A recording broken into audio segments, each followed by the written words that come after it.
La crainte de discrimination raciste ou à l'orientation sexuelle sont vives avant le mondial en Russie. Alexei Smertin, référent de la lutte contre les discriminations et le racisme au sein du comité d'organisation du mondial, a répondu à nos questions.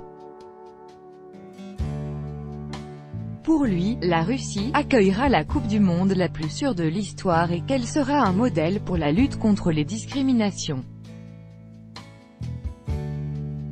De notre envoyé spécial en Russie, désolé, mon français est un peu rouillé, ça ne vous embête pas si je vous réponds en anglais. Alexei Smertin est un homme modeste.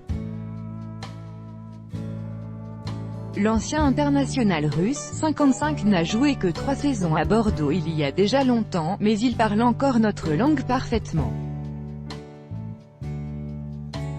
C'était au début du siècle, 2000 à 2003, et depuis, le bonhomme a fait du chemin, jusqu'à être nommé référent de la lutte contre les discriminations et le racisme au sein du comité d'organisation de la Coupe du Monde.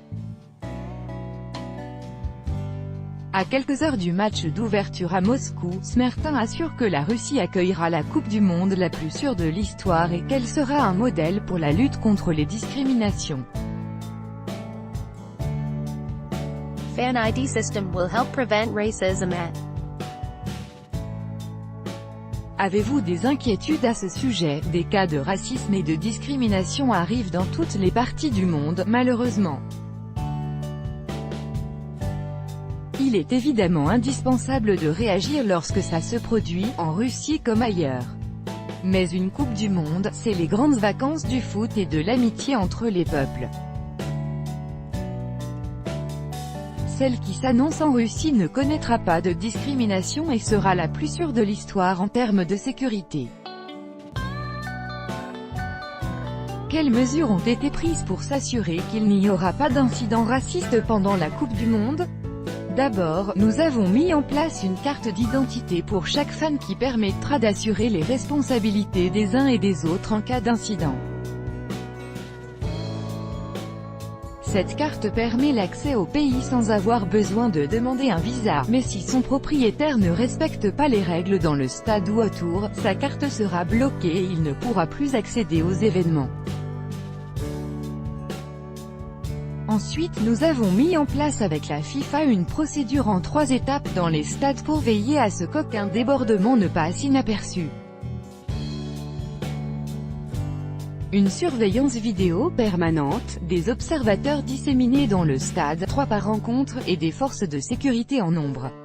Des cris de singes ont été entendus lors du dernier match amical entre la Russie et la France. L'enquête a-t-elle permis d'arrêter les responsables? Est-ce que vous pensez que ça peut se reproduire pendant la Coupe du Monde? L'enquête est close et les responsables seront bientôt jugés par un tribunal.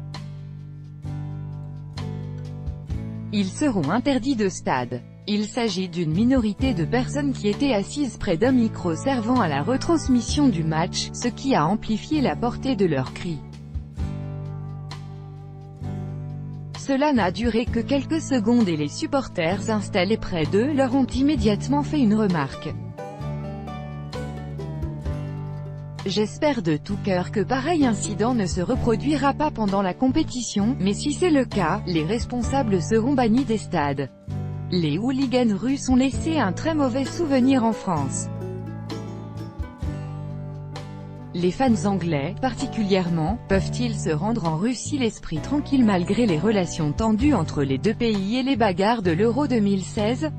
On est impatient de recevoir les fans britanniques car on sait à quel point ce sont des supporters extraordinaires pour leur équipe.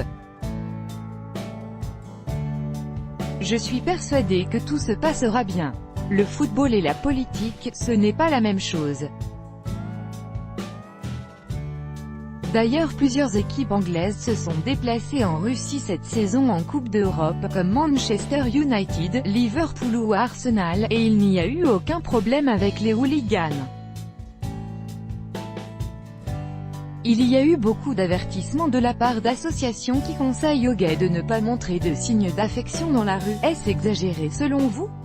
Aucune loi n'interdit de montrer ses sentiments dans la rue en Russie, c'est une question au traitement largement exagéré dans les médias étrangers. Les Russes sont ravis de recevoir les fans du monde entier, peu importe leur orientation sexuelle. En quoi a consisté votre travail à la fédération depuis que vous avez été élu inspecteur des discriminations? Nous avons beaucoup travaillé en liaison avec la FIFA et l'ONG phare, association de lutte contre les discriminations, sur ces questions. Par exemple, on a créé un cours anti-discrimination à l'Université d'État de Moscou, et on a animé beaucoup de classes sur le football et les discriminations dans toutes les écoles du pays. Les clubs aussi ont pris des initiatives auprès de leurs propres supporters pour les sensibiliser à cette thématique. Est-ce que cette Coupe du Monde peut être un tournant pour la Russie? Ces questions particulières? Certainement, au moins en ce qui concerne le football. On va se servir de cette Coupe du Monde pour continuer le combat contre les discriminations. Je suis sûr qu'on va montrer l'exemple à beaucoup de pays, et que pour l'Euro 2020, les problèmes de racisme dans le championnat russe seront de l'histoire ancienne. Pensez-vous que le monde va être agréablement surpris par la Russie et ses habitants? J'en suis persuadé. Les fans qui vont faire le déplacement auront tous envie de revenir un jour. J'ai envie de leur dire, vous allez être bluffés par la diversité de notre pays et notre sens de l'hospitalité. Venez et vous verrez. Vous avez longtemps joué à Bordeaux, est-ce que suivez particulièrement l'équipe de France? Vous semble-t-elle destinée à faire un grand résultat en Russie? La France fait indiscutablement partie des équipes qui peuvent gagner la Coupe du Monde et répéter l'exploit de 98. Les stars de l'attaque peuvent illuminer la compétition. A l'inverse, quelle chance accordez-vous à la sélection russe de bien figurer à domicile? Les joueurs de la sélection doivent faire leur possible pour sortir de leur groupe, ce serait une première dans l'histoire, depuis la fin de l'URSS. Mais la Russie est tombée dans un groupe difficile. Il n'y a jamais de petites équipes en Coupe du Monde.